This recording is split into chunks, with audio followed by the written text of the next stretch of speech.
back from the dead. Exercise 2.3 के second का first question कर रहे हैं हम। और ये क्वेश्चन कुछ बहुत इजी है, ऐसी बात नहीं है, बस आपको ये पता होना चाहिए कि फैक्टर्स क्या होते हैं। फॉर एग्जांपल जैसे मैं कहूँ कि भाई 10, इसके कितने फैक्टर होते हैं, तो आप फैक्टर का मतलब होता है कि ये कितनों से डिवाइड हो सकता है, जैसे 1 या 2 या 3 से नहीं हो सकता 5 या फिर 10 खुद को भी डिवाइड कर सकता है, तो ये भी इसका फैक्टर है। तो 10 के कितने फैक्टर है? 4। अच्छा, फैक्टर का मतलब होता है कि जब ये इसको डिवाइड करेंगे तो रिमाइंडर कितना बचेगा? 0। इस बात को अगर आप समझ गए तो ये क्वेश्चन करना आपके लिए बहुत ईजी है। मैं एक बार दोबारा बता देता हूँ। मान लो यहाँ पे है 60 है, मान लो 60 तो नहीं, वो ज्यादा बड़ा हो जाएगा। ये मैं कहता हूँ 18 है, तो 18 के कितने फैक्टर हैं? तो आप कहोगे ये तो 1 से डिवाइड हो जाता है, एक 2 से, एक हो जाता है ये 3 से, एक हो जाता है ये 6 से, एक हो जाता है ये 9 से, और एक होता है ये 18 से। तो इसके कितने फैक्टर हैं? इसके ये 6 फैक्टर हैं। यानी कि जब हम इनसे इसको डिवाइड करेंगे तो रिमाइंडर 0 बचेगा। इसी तरीके से ये है सेकंड के फर्स्ट क्वेश्चन में बोला है कि आप सेकंड, ये दोनों क्या है? पोलिनोमियल, दोनों बहुपद हैं। क्या पहला बहुपद दूसरे बहुपद का गुणनखंड है? हिंदी में बोलते हैं फैक्टर को गुणनखंड। क्या बोलते हैं? गुणनखंड। अच्छा, तो आपको करना क्या होगा? बस आपको इन दोनों को डिवाइड करना होगा। अगर रिमाइंडर 0 आ जाता है तो आप कहोगे कि ये इसका फैक्टर है, और यदि रिमाइंडर 0 नहीं आता तो आप कहोगे ये इसका फैक्टर नहीं है। तीनों क्वेश्चन बहुत ही इजी हैं, मैं तीनों के यहाँ पर स्क्रीनशॉट डाल देता हूं। तो ये है सेकंड का first question. t² minus 3 2t² plus 3t³ minus 2t² minus 90 minus 12। मैं इसको डिवाइड कर रहा हूं, तो आप देखिए t² को किससे डिवाइड करें कि वो 2t4 बन जाए। देखिए सेम निशान, जो इस पे प्लस है तो ऊपर भी यहाँ पे भी प्लस होना चाहिए। अच्छा, तो हमें करना पड़ेगा 2t² से। जब इनको मल्टीप्लाई करेंगे तो 2 तो ऐसा कैसा आ जाएगा t², और t² क्या होता है? t4। जब दो चीजों को मल्टीप्लाई करते हैं और बेस सेम होते हैं तो उनकी पावर ऐड हो जाती है, 2t4। अच्छा, अब इससे कर दिया t² को, तो 2t² को 3 से भी करना पड़ेगा, तो 3 2 जा 6 और t²। अब देखिए ये t² को ना आप 2t² के नीचे ही लिखोगे, इसको t³ के नीचे मत लिख देना, ये मैं पहले भी बता चुका हूं। अच्छा, अब क्या करो, सबके साइन चेंज कर दो। ये प्लस का है तो ये माइनस का, ये माइनस का है तो ये प्लस का। अब ये दोनों आपस में कैंसिल हो जाएंगे, -2t² प्लस 60। अब ये प्लस का हो गया, प्लस 60, तो माइनस प्लस माइनस, तो 6 में से 2 गया तो 4, और बड़ा कौन सा है? 6, तो इस पे साइन किसका आएगा? अच्छा हाँ, ये तो अब प्लस का है भाई, बड़ा क्या है? प्लस का 6 है, तो यहाँ पर आएगा प्लस 4t²। ऊपर से 90 उतारा, -12। इसी तरीके से आगे कर दिया। ऐसा क्या करेगी जी, यहाँ पर हमारा 4t² बन जाए। तो देखिए ऊपर से मैंने ये उतार दिया, ये 3t³ 4t² माइनस 90 माइनस 12। अब ऐसा क्या करे t² को कि वो 3t³ बन जाए, तो हमें उसको 3t से मल्टीप्लाई करना पड़ेगा, तो यहाँ बन जाएगा 3t³। अब 3t को 3 से किया तो यहाँ आएगा -90, और इस निशान चेंज करे तो इससे ये कट गया, और -90 से प्लस का 90 कैंसिल हो गया, तो नीचे बच गया ये। फिर लास्ट में 4 से हमने कर दिया मल्टीप्लाई, सेम आ गया। देखो रिमाइंडर क्या बचा? कुछ भी नहीं। मैंने पहले ही बताया था, जब कोई नंबर किसी को पूरा डिवाइड कर देता है, रिमाइंडर 0 बचता है, तो वो उसका फैक्टर होता है। इसी तरीके से ये इक्वेशन जो है, ये वाली, ये फैक्टर है किसकी? इसकी। फैक्टर का मतलब होता है छोटा टुकड़ा। ये एक छोटा टुकड़ा है इस इक्वेशन का, ठीक है? तो लास्ट में आप ये लिख देना, yes t² is a factor of this equation. Hindi वाले लिखेंगे हाँ t² माइनस 3 एक गुणनखंड है समीकरण इसका। तो सेकंड का सेकंड पॉइंट और सेकंड का थर्ड पॉइंट आप खुद कीजिए, क्योंकि देखिए अगर मैं सारे क्वेश्चन करा दूंगा तो आप पेपर में खुद नहीं कर पाओगे, जहां तक मुझे लगता है, जहां तक मेरा एक्सपीरियंस है। तो आप उनको खुद कीजिए और कोशिश कीजिए, और अगर कोई डाउट है तो मुझे कमेंट सेक्शन में पूछिए, मैं आपका जवाब वहां पे दूंगा। और अगर आप पे ये क्वेश्चन फिर भी ना हो तो आपको इस वीडियो के लास्ट में मैं स्क्रीनशॉट डाल दूंगा, इस वीडियो के लास्ट में सेकंड के सेकंड एंड थर्ड क्वेश्चन का। तो अब मैं कराने वाला हूं क्वेश्चन नंबर थर्ड एक्सरसाइज 2.3 का, जो बहुत ही इंपॉर्टेंट है, बहुत ही अच्छा क्वेश्चन है। ऐसा क्वेश्चन सबसे बेस्ट क्वेश्चन मानता हूं मैं इसको। तो पिछली वीडियोस अगर आपने नहीं देखी तो प्लीज उनको जाके देखिए, मैंने वहां कई चीजें अच्छी सी बता रखी हैं। यहाँ पर अब बात करते हैं, यहाँ पर इन्होंने, आप पूरे इस क्वेश्चन को पढ़ लीजिए पहले ढंग से, ये स्क्रीनशॉट डाल रहा हूँ। उसके बाद देखिए 3x4 plus 6x³ minus 2x² minus 10x minus 5। अब दरअसल मैंने आपको बता रखा है कि जब x के सब पावर 4 होती है मैक्सिमम, तो उसमें 4 जो होते हैं उसके जीरोज होते हैं। अगर x की पावर मैक्सिमम 2 होती है तो उसके 2 जीरोज होते हैं। इसी तरीके से इस इक्वेशन के कितने जीरोज हैं? 4 जीरोज। जीरोज क्या होते हैं? जीरोज वो नंबर होते हैं, x की वो वैल्यू होती है जिसको अगर मैं इसमें रख दूं ना, तो ये पूरी इक्वेशन क्या हो जाएगी? जीरो हो जाएगी। तो ये कह रहा है इस क्वेश्चन में कि जी इस इक्वेशन के 4 जीरोज हैं, जिनमें से 2 जीरोज तो ये दे रखे, एक और एक, दो। लेकिन जो बचे हुए 2 जीरोज हैं वो आपको ढूंढने हैं। समझ गए आप? ये इक्वेशन है, इसके 2 जीरोज आपको दे रखे हैं, बचे हुए 2 जीरोज आपको ढूंढने हैं। तो आप कहोगे जी ये अगर इस इक्वेशन का पहला जीरो है, यानी कि x इजिकल टू ये रखेंगे ना आप इस पूरी इक्वेशन में, तो जीरो हो जाएगा, आप चाहे रख के देख लेना। उसके बाद देखिए x इज इक्वल टू में √5/3 एक बार रख लेते हैं, x is equal to minus √5/3। ये मैंने 2 जीरोज ले लिए। अब ये इधर प्लस है, इधर आके माइनस हो जाएगा, तो x minus √5/3 is equal to 0, और यहाँ ये माइनस है, इधर आके प्लस। अब बताइए ये पूरी लाइन भी 0 के बराबर है और ये पूरी लाइन भी 0 के बराबर है। अगर मैं इन दोनों को मल्टीप्लाई कर दूं तो वो भी किसके बराबर होगा? 0 के बराबर। भाई अगर दो चीजें 0 हैं तो 0 और 0 को मल्टीप्लाई करें तो क्या बनता है? 0 ही बनता है।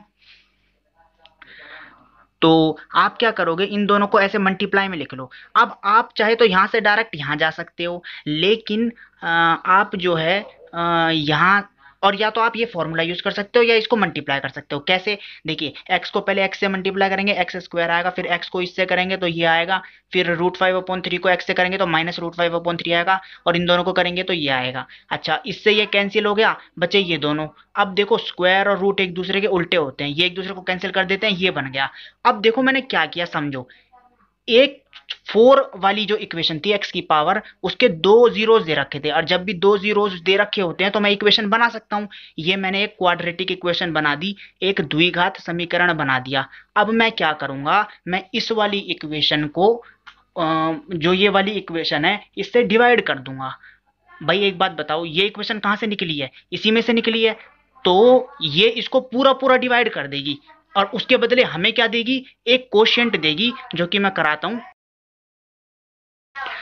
अब हम क्या करते हैं, देखिए x² minus 5/3 is equal to 0। पहले इस इक्वेशन को ना सिंपल बना लेते हैं। तो हमने क्या करा, इसके नीचे कुछ नहीं होता, इसके नीचे 1 होता है, तो हमने क्या करा, इन दोनों का एलसीएम लिया। एलसीएम लेके हमने यहाँ इन दोनों का एलसीएम 3 होता है, 3 को 1 से डिवाइड किया तो 3 आया, 3 को x² से मल्टीप्लाई किया तो 3x² minus 5 is equal to 0।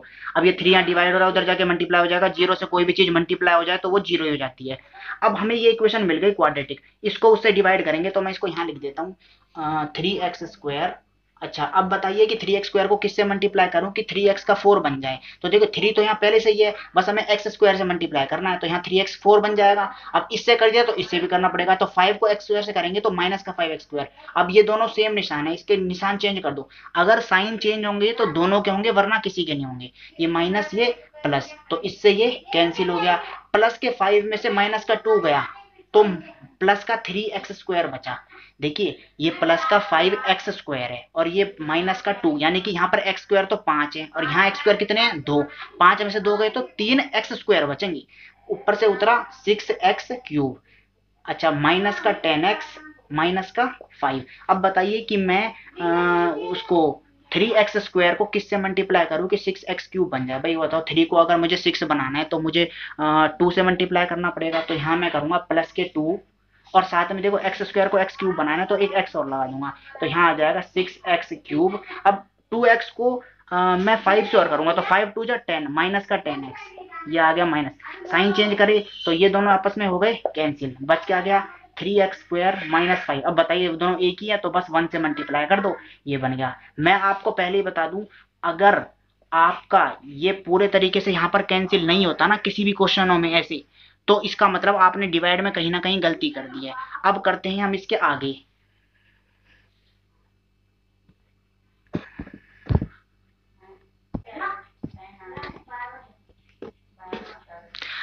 अब देखिए हमें मिल गई जीरो आके हमें इक्वेशन मिल गई ये वाली।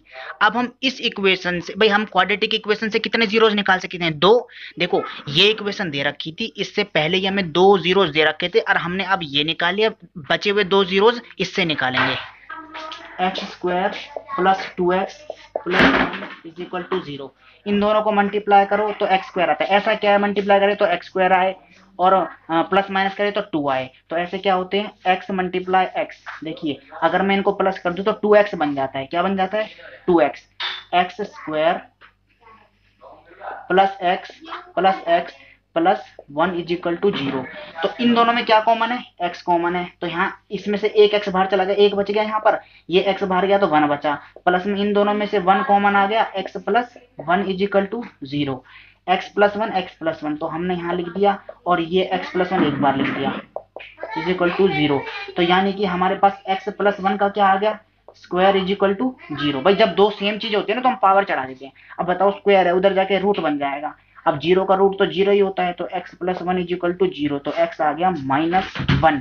अब भाई थी तो क्वाड्रेटिक इक्वेशन, लेकिन यहाँ पर हो क्या गया, स्क्वायर था, दो जीरोस होने चाहिए थे, मिला एक, तो ये दूसरा भी क्या होगा, सेम होगा। तो यानी कि इसके चार जीरोस होगा, एक हो गया -1, एक -1, एक पहले से दे रखा है 5/3 और दूसरा भी है 5/3 माइनस का, ये इसके चार जीरोस हो गए। ठीक है, अगर आपको थोड़ा वो है तो इसको थोड़ा आप दोबारा बैक करके देखिए, आपको समझ आ जाएगा। ये पूरी मैंने थोड़ा जल्दी करा है ये। और अगर आपको ये जानना है कि भाई ये मैं क्या कर रहा हूँ, तो आप पुरानी वीडियोस देखिए। जब तक आपका बेसिक मजबूत नहीं होगा ना, तो फिर आपको हर जगह प्रॉब्लम होगी। जैसे देखिए यहाँ एक्स स्क्वायर है, अगर x और x को प्लस करूं, मुझे बताओ अगर दो x है उनको प्लस कर दिया, मान लो ये एक मार्कर है, ऐसे मैं दो मार्कर ले लूं उनको प्लस कर दूं तो कितने हो जाएंगे? 2। 2 क्या होंगे? मार्कर होंगे ना। ऐसे ही यहाँ पर एक x है, ये x है, तो 2x हो जाएंगे। लेकिन जब मैं इनको मल्टीप्लाई करता हूं ना, तो x और x x स्क्वायर बन जाता है। ये इंपॉर्टेंट बात है जानने के लिए। अब करते हैं हम फोर्थ क्वेश्चन, वो भी बहुत अच्छा क्वेश्चन है। आप स्क्रीन पर इंग्लिश मीडियम में पढ़ सकते हैं, हिंदी मीडियम में मैं बता देता हूँ।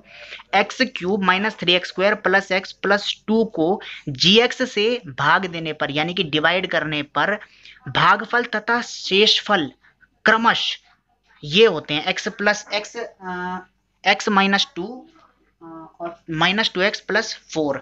तो दरअसल ये रेस्पेक्टिवली या क्रमश जो लिखा होता है ना, ये बहुत इंपॉर्टेंट वर्ड होता है। इसमें भागफल का मतलब है कि आगे वाला जो है वो भागफल है और जो पीछे है वो शेषफल है, यानी कि आगे वाला जो है वो कोशिएंट है और जो पीछे वाला है वो रिमाइंडर है।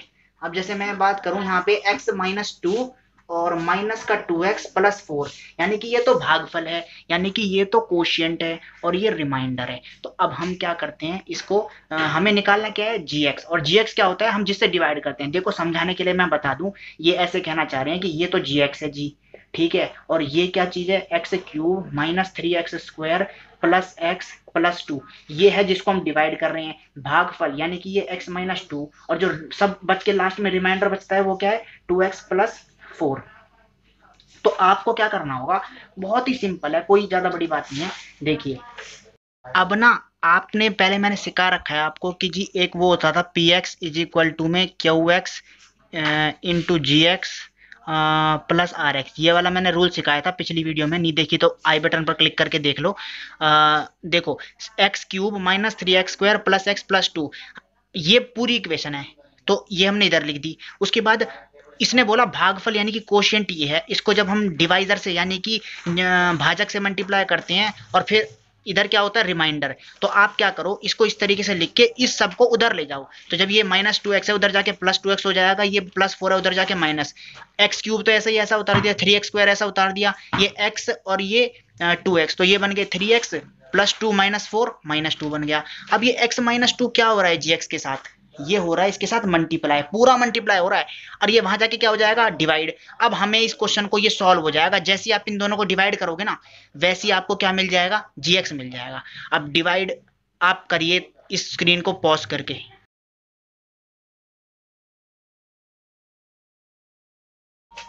अब इसको करते हैं, देखिए x को किससे करें कि x³ बन जाए, x² से करो तभी x³ बन जाएगा। x² को 2 से करोगे तो माइनस का 2x² बन जाएगा, इससे माइनस ये प्लस, तो यानी कि ये कैंसिल हो गया। यहाँ पे आगे आपका +2 - 3 कितना होता है, -x² बचेगा, ऊपर से उतारा +3x - 2। अब आप क्या करो कि एक्स स्क्वायर बन जाए, माइनस के एक्स से मल्टीप्लाई करो, तभी तो प्लस माइनस निशान माइनस का, लेकिन करेंगे क्या मल्टीप्लाई, एक्स को एक्स से करेंगे तो एक्स स्क्वायर, एक्स को 2 से करेंगे तो प्लस का 2x, प्लस का 2x क्यों आया, माइनस माइनस प्लस, तो प्लस का 2x आ गया। और यहाँ पर जैसे इसको करोगे ये प्लस और ये माइनस, तो देखोगे इससे ये कैंसिल हो जाएगा, प्लस के 3x से माइनस का 2x गया तो प्लस का x माइनस 2। अब देखिए ये सेम आ गया, इसको प्लस 1 से कर दो, यहाँ x माइनस 2 हो जाएगा और ये कैंसिल, माइनस माइनस वो सॉरी माइनस और ये प्लस, ये कैंसिल होगा, यानी कि हमारा जो gx था वो क्या था, x square minus x plus 1, ये आपका आंसर हो गया। सिंपल है बहुत। इस क्वेश्चन को मैं इजी वे में समझाऊं ना तो ये कुछ ऐसा क्वेश्चन था, देखो मान लो यहाँ 11 है, इसने बोल दिया जी बताओ मान लो ये p है ना, मान लो ये है a, मल्टीप्लाई g बोल दो इसको, g मल्टीप्लाई में 2 प्लस 1। अब बताओ जी ये g क्या होगा, g क्या होगा, तो आप कहोगे 5 2 10 प्लस, आप कहोगे ये 1 को पहले इधर ले आओ, 11 माइनस 1 कितना होता है 10। अब 2 मल्टीप्लाई हो रहा है, इधर आके डिवाइड हो जाएगा, तो 2 5 जा 10, डिवाइड कर दिया ना आपने, यही आया यहाँ पर, ये gx है। तो अब अगला क्वेश्चन करता हूँ। तो फिफ्थ क्वेश्चन बहुत सारे लोगों को समझ नहीं आता, जबकि ये बहुत इजी क्वेश्चन है, लेकिन इसमें प्रॉब्लम इसलिए होती है क्योंकि दरअसल ना इस क्वेश्चन को हर टीचर अलग हिसाब से करेगा। मतलब आप करोगे तो आपका आंसर अलग होगा, मैं करूंगा तो मेरा आंसर अलग होगा, क्योंकि ये क्वेश्चन ही इस टाइप का है। देखो कैसी, इसने बोला है कि ना आप एलोग्रिथम को सेटिस्फाई कीजिए। एलोग्रिथम क्या होता है, अरे वही होता है P X is equal to में G X into Q X plus R X, इस चीज को सेटिस्फाई करना है आपको। अब ये डिग्री पी एक्स और डिग्री जी एक्स क्या होता है, देखो जी एक्स कौन होता है, जिससे हम किसी इक्वेशन को डिवाइड करते हैं, और पी एक्स क्या होता है, जिसको डिवाइड किया जाता है, जो सबसे बड़ी इक्वेशन होती है। ठीक है, अब आप कोई भी एक एग्जाम्पल लिखिए जिसमें इन दोनों की डिग्री जो हो वो बराबर हो। अब मैं आपको इसका एग्जाम्पल लिख के बताता हूं। देखिए ये मैंने एक एग्जाम्पल लिखा है, 2x square plus 4 is equal to x square plus 1। जरा बताइए इसमें मैक्सिमम डिग्री कितनी है, +2, मतलब पावर 2 है, यहाँ x की पावर कितनी है 2 है। तो देखो दोनों इक्वेशन क्या है, सेम है, लेकिन मैं इस इक्वेशन को इस इक्वेशन से डिवाइड कर सकता हूँ। कैसे, जब इनको डिवाइड करूंगा तो आंसर 2 आएगा, समझ आंसर 2 आएगा क्वोशिएंट में और रिमाइंडर बचेगा 2। तो इस तरीके से इसको किया जा सकता है। इसके बहुत एग्जाम्पल लिख सकते हैं आप, कैसे भी एग्जाम्पल लिख सकते हैं। जैसे मैं एक और एग्जाम्पल लिख के बताता हूँ, ये लो मैंने एक और एग्जांपल लिख दिया, इसमें भी डिग्री कितनी है 1, इसमें भी डिग्री कितनी है 1। सेकंड क्वेश्चन की बात करते हैं। तो अब हम करते हैं फिफ्थ का सेकंड पॉइंट। तो इसमें जो है हमें degree q x is equal to degree r x चाहिए। तो हम क्या करेंगे, हम ये वाली इक्वेशन ले लेंगे पी एक्स के तौर पे, इसे जी एक्स के तौर पे ले लेंगे और इन दोनों को डिवाइड करके देखेंगे। जब हम इन्हें डिवाइड करेंगे तो हमारे पास 2x जो है वो रिमाइंडर बचेगा। अब नोट करने वाली बात यह है कि यहाँ x की पावर भी मैक्सिमम 1 है और रिमाइंडर की x की पावर भी मैक्सिमम 1 है। इसका मतलब कोशिएंट और रिमाइंडर की जो डिग्री हैं वो बराबर हो गई हैं और हमारी कंडीशन जो है वो सेटिस्फाई हो गई है। इसी फिफ्थ का थर्ड जो पॉइंट है वो आप खुद कीजिए और प्लीज़ मुझे कमेंट सेक्शन में बताइए कि आपका आंसर क्या आया। बशर्ते आपका आंसर वो नहीं आना चाहिए जो बुक में आंसर दे रखा है। आप अपने हिसाब से कुछ बनाइए और मुझे कमेंट सेक्शन में प्लीज़ बताइए। अब हम करेंगे सेकंड का सेकंड पॉइंट, जो कि मैंने आपसे वीडियो के स्टार्टिंग में कहा था कि मैं लास्ट में स्क्रीनशॉट डालूंगा, लेकिन मैं यहाँ पे वीडियो डाल रहा हूँ। ये गलत थर्ड का सेकंड गलत लिखा है, यहाँ पे आप सेकंड का सेकंड कर लीजिए और इस क्वेश्चन को आप कर सकते हैं।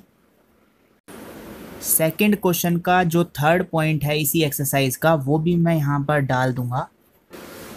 प्यारे बच्चों, यदि आप इस वीडियो के इस सेक्शन तक पहुँच चुके हैं तो मुझे ऐसा लगता है कि आपके अंदर पढ़ने की वो ललक है जो मैं बच्चों में ढूंढ रहा हूँ। तो मुझे बहुत मज़ा आएगा आप जैसे प्यारे और होनहार बच्चों को पढ़ाने में।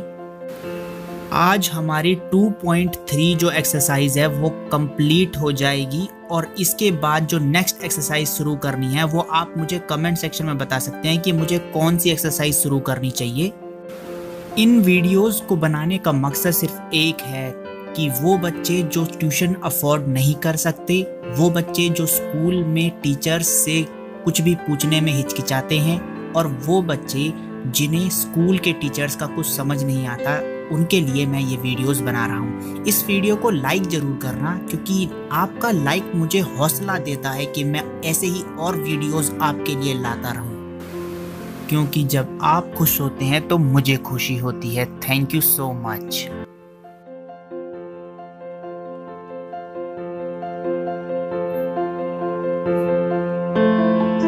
For any doubt, ask me in the comment section or on Telegram application. Visit our personality development channel Impact YouTuber. You can follow me on Instagram, like our Facebook page to get more information about us. All the links in the description box below. To subscribe this channel, click here.